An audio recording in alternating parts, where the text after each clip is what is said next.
Hola, ¿cómo andan? Bienvenidas, bienvenidos nuevamente a mi canal de YouTube que se llama ¿Qué dicen los libros?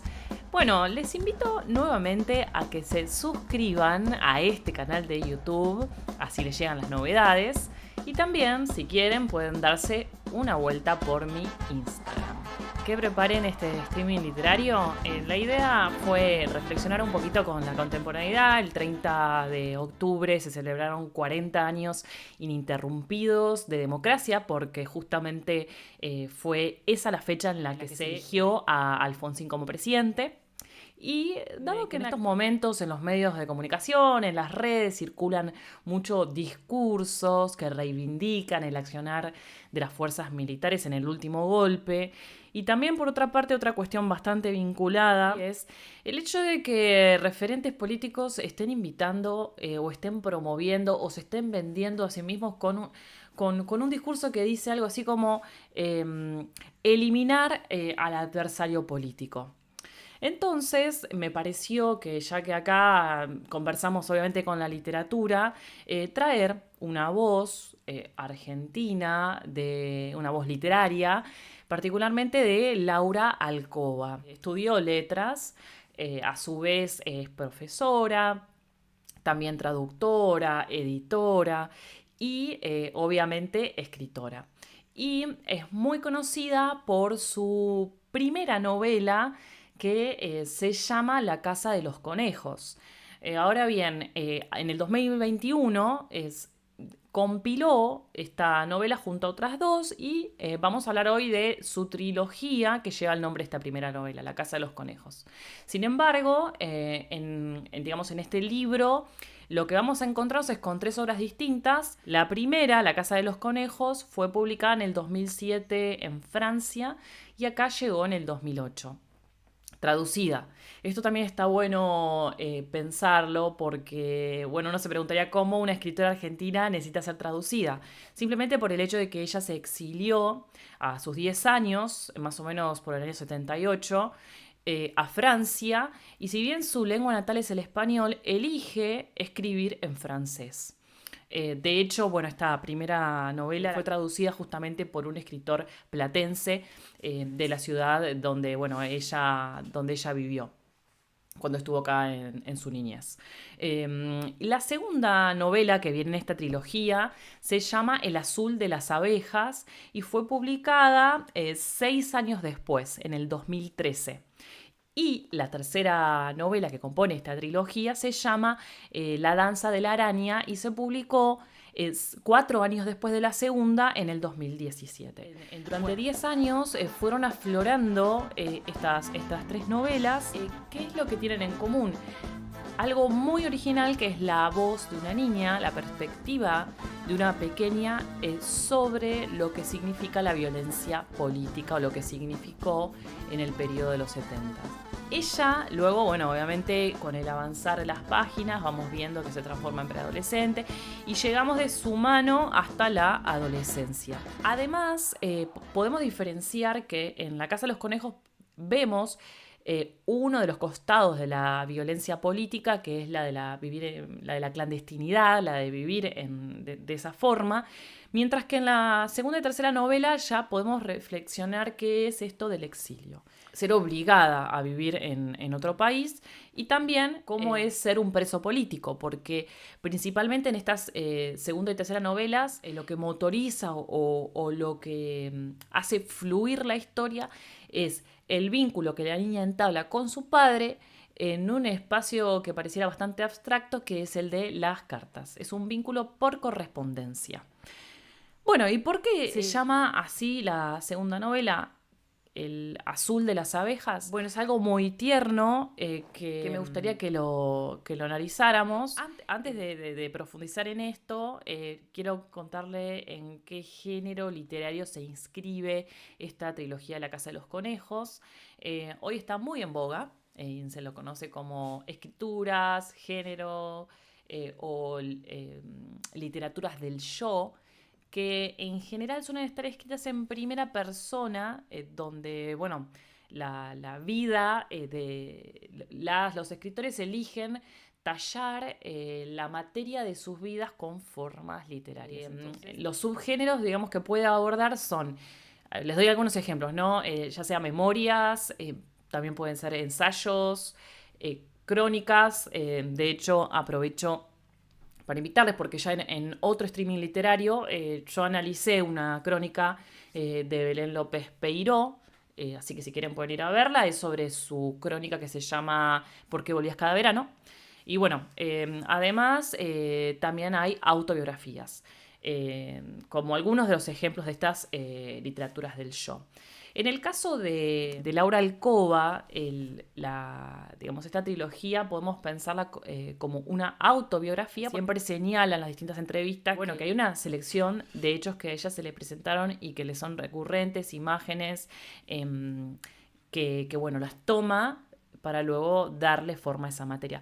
Ella aclara, igualmente en estas entrevistas, que ella no escribe porque sí de ella, un poco atajándose, ¿no? Porque hay como un estigma, que en algún punto está bien, un estigma en torno a las autoficciones, porque bueno, hoy las grandes editoriales se dieron cuenta que es un gran negocio, entonces lo que hacen es de forma muy veloz publicar todo en primera persona, obras que a veces no tienen tanto trabajo literario, bueno, esto no es el caso, y a su vez obras que a veces no dialogan con el contexto. Al contrario, Laura en las entrevistas menciona, bueno, lo que me pasó a mí, ella dice, yo no escribo de mí porque sí, lo que me pasó a mí le pasó a tantas otras niñas, a tantas otras jóvenes.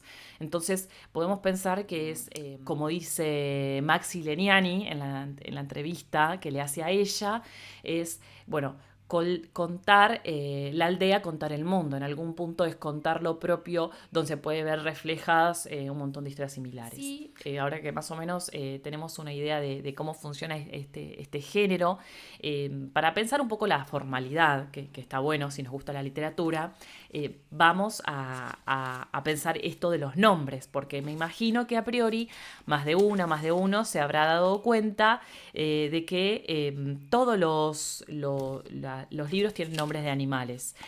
A mí esto me hizo recordar en el periodo del macrismo, que fue más o menos entre el 2016 y el 2019, el Banco Central de la República Argentina había decidido imprimir en nuestros billetes, en nuestros pesos argentinos, animales, desbancando así a próceres. Pensaba, porque, bueno, en ese momento lo pensé como una situación, como una forma de correr la política, o que lo central no fuera la política o las referencias históricas. Y en este caso lo pensé porque me preguntaba si esto podía llegar a tener algún tipo de vínculo con la censura y la autocensura que había en ese periodo. Bueno, la Casa de los Conejos se llama así porque no es tan metafórico, sino porque realmente los conejos existieron, porque realmente Laura vivió en una casa que era un lugar extraordinario, porque era no solo una casa que alojaba a distintas familias que a su vez eran militantes, sino que también ahí estaba la principal imprenta montonera, ¿no?, en La Plata, donde se imprimía el periódico Evita Montonera, que luego también se distribuía de forma ilegal, entre comillas, para ese periodo, ¿no?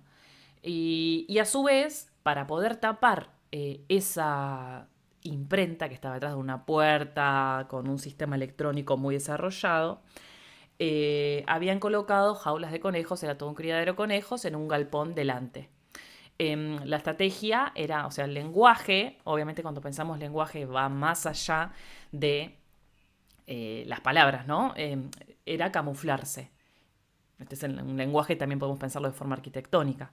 Y en torno a eso quería después leerles un fragmentito, pero bueno, pensémoslo en sistema, ¿no? Los libros, después viene El azul de las abejas y La danza de la araña, que bueno, ¿por qué abeja? ¿Por qué araña? En realidad tiene que ver con, en el caso del azul de las abejas es un libro que el papá le propone a Laura de pequeña, ya cuando es preadolescente, que lean de forma conjunta.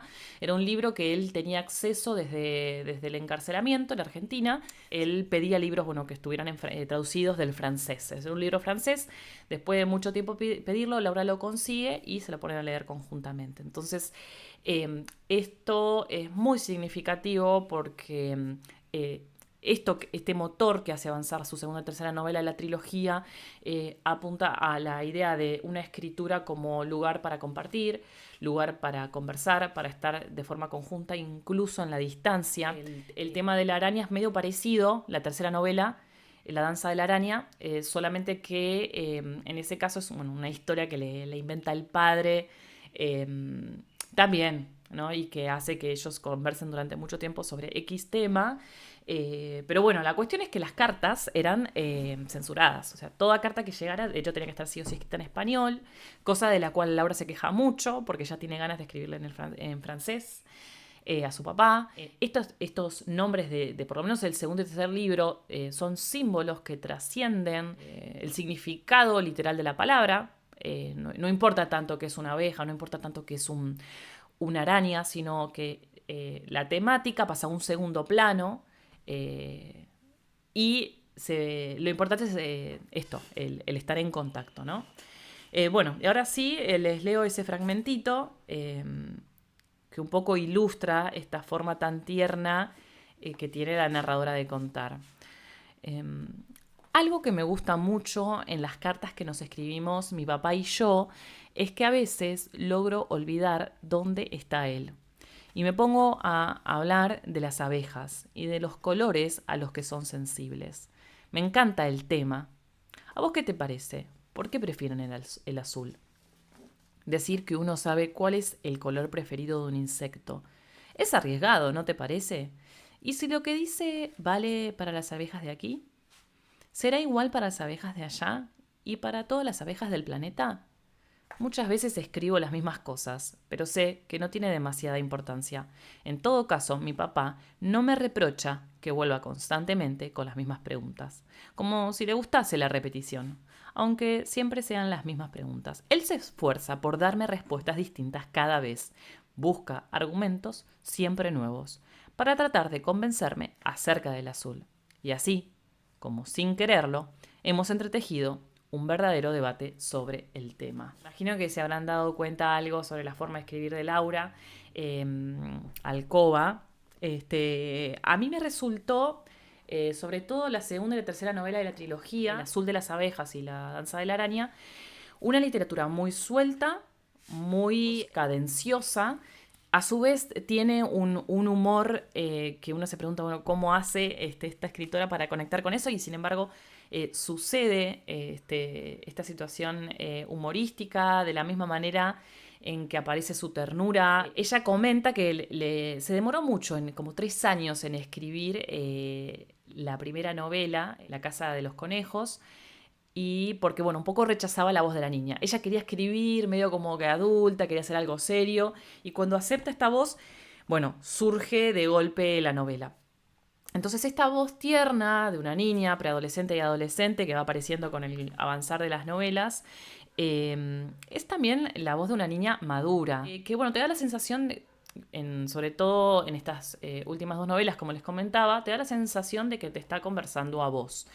La estructura es, si bien es una novela que está toda continua y que las situaciones están interconectadas, está fragmentada en aproximadamente cada una 15 partes, cada una de las cuales lleva títulos. No son capítulos, pero para mí son partes de la novela tituladas. Lo que relata en sí no es muy original porque podemos encontrar situaciones de acoso callejero, situaciones de ingreso a la nueva escuela secundaria, estudio de otra lengua como el alemán, conocimiento de nuevas amigas, paseos por la ciudad, todo eso, digamos, podría aparecer en cualquier otra novela, pero me parece que la originalidad reside en esta voz, que es la voz de una niña exiliada, hija de militantes montoneros, que a su vez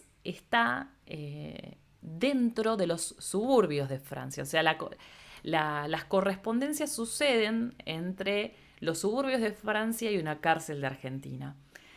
Francia integra, se menciona en un momento a Cáritas o en otro momento se menciona una familia que la invita a ella como refugiada junto a otro niño que también era refugiado, a irse de vacaciones y ahí conoce la nieve. Eh, Suceden esas situaciones, pero en la escuela concretamente a mí me llamó la atención que todas las amistades que Laura se hacía eran de otros niños que también estaban exiliados o provenían de otros países como por ejemplo Portugal. Y si se hace de alguna amiga francesa es porque tiene un problema que la corre de la norma, como por ejemplo cesear. En contraste, la casa, como para ahondar un poquito más en la casa de los conejos, es más dura, o sea, si tu mirada, si vos querés saber un poquito sobre este periodo histórico y tu mirada es más sensible, quizás te recomiendo mucho la segunda y la tercera novela de la trilogía, que las puedes comprar por separado, y no tanto la primera. Si, digamos, tu situación de lectura es más fuerte y podés resistir una lectura muy cruda, que va al hueso, que te cuenta cosas terribles, quizás, bueno, todo, ¿no? Léete todo. No digo que en la segunda y tercera novela de la trilogía no aparezcan situaciones bravas, porque nada, hay algo que a mí me encantó y que a su vez es trágico, que es el relato de una militante que bueno, digamos, está encerrada porque digamos, llegan los militares y ella se tira por la ventana, se suicida, y justo en ese momento el defecto de su novio, que era siempre llegar tarde, le salva la vida. Y bueno, se ven ahí, estaba justo cuando ella se suicida, le sonríe a su pareja, y bueno, se pueden ver, ¿no? En ese momento. Esto es una historia que ya en el exilio Laura pedía a la otra militante con la que convivían junto a su mamá, que le relate constantemente esta historia. Bueno, estas situaciones hay, ¿no? Como también hay un fragmento donde se habla de un acoso callejero que de todas maneras ayudó a Laura luego a gritar y a romper todo ese silencio. Eh, Obviamente fue algo atroz, pero ella pudo gritar y expresarse luego de ese acoso que padeció de una forma tan extrema, liberarse y gritar todo lo que venía acumulando, eh, que en algún punto es como la antítesis de todo su aprendizaje en la Casa de los Conejos. Así que bueno, vamos a la primera, vamos a su primera novela y a su vez la primera novela de la trilogía, La Casa de los Conejos. Como les decía, es intensa, pero realmente te abre las cortinas de una casa de militantes montoneros. Eso es la sensación. Y digamos, empatizás con una niña que a los 7 8 años, 7 8 9 años, está en un contexto donde tiene que aprender a esto, ¿no? A silenciarse, a callar, a disimular, a disociar su identidad. O sea, ella de muy chica aprende a que en la calle o en la escuela se tiene que comportar de cierta manera y que en su casa, bueno, de otra, ¿no? Este, Hay situaciones como, por ejemplo, cuando tiene que encontrarse con sus abuelos, cuando tiene que ir a la primera escuela a la que iba, que su mamá la deja ver a todas unas tratativas, ver cómo hacer para encontrarse. eh, y ella hace un juego donde hace una rondita cuando va caminando con su abuela, con su abuelo, para ver si no los están persiguiendo. Este tipo de juegos, ¿no? Que bueno, a mí me remite mucho al final del juego Julio Cortázar, los juegos que hace esta nena. Eh, Después, cuando está digamos, en la escuela de monjas, por ejemplo, ya, bueno, ahí ya se había mudado de colegio, lo que aprende a hacer es estar así como en esta misma línea que estaban todas otras nenas también, como muy virginal, como muy disciplinada. Y después la situación donde, bueno, ella se encuentra con una vecina, que era la vecina que era, la plantea como una femme fatal, que todos, digamos, deseaban. Bueno, a ella le llama mucha atención su vestimenta, los zapatos que tenía, cómo iba maquillada, el color del pelo, porque esto también a mí me interesó las descripciones de lo corporal en las tres novelas. En esta también, ¿no? Em, Paradójicamente en un contexto en el que los cuerpos también eran muy importantes, pero a nivel trágico, ¿no? Donde había tanta violencia hacia los cuerpos, tanto, tanto dolor en el cuerpo físico. Y bueno, cuando está charlando con esta vecina, le comenta que ella le pregunta, bueno, ¿cuál es tu nombre? Le dice solo su nombre, no le dice el apellido digamos, renuncia, en ningún momento le dice el apellido. Luego la vecina va a averiguar, ¿no? Le golpea la puerta y habla con su mamá qué pasó, por qué la nena, qué le pasa a la nena que no dice su apellido. Bueno, la nena no supo qué inventar, no podía decir el apellido porque además estaba esperando los DNI falsos para poder sobrevivir y resistir a esa situación. Este, pero bueno, hay un momento en el que deciden que ella ya quede encerrada completamente en la casa de los conejos, que es cuando uno de los militantes, que era como el encargado que ocupaba una jerarquía determinada, que las visitaba cada cierto tiempo, descubre, porque está su blazer tirado, que al interior del blazer estaba escrito el nombre verdadero de su tío. Y bueno, esto era un problema porque no era muy peligroso. Ella no se había dado cuenta, era un blazer que le había regalado la abuela, que era de su tío, que le quedaba chico y bueno, lo usaba para ir a la escuela. Entonces, a partir de ese momento, ella se queda completamente encerrada. Y bueno, eh, yo les quiero leer un fragmentito también de esta situación. Elegí este fragmento para poder graficar este espacio extraordinario que les comentaba, que era la Casa de los Conejos. Desde que se inició la excavación, el obrero ha llenado decenas de bolsas con tierra y escombros. Al fin de cada jornada, antes del anochecer, Diana vuelve a llevar al obrero y al ingeniero, siempre ocultos bajo la vieja frazada polvorienta. Solo en plena noche, Cacho y Diana salen a deshacerse, en obras o terrenos baldíos, de algunas de las bolsas que se llenaron durante el día. A veces sacamos una bolsa a la vereda, a la vista de los vecinos. Esas bolsas visibles justifican, o así lo esperamos, las numerosas idas y venidas de la pequeña furgoneta gris.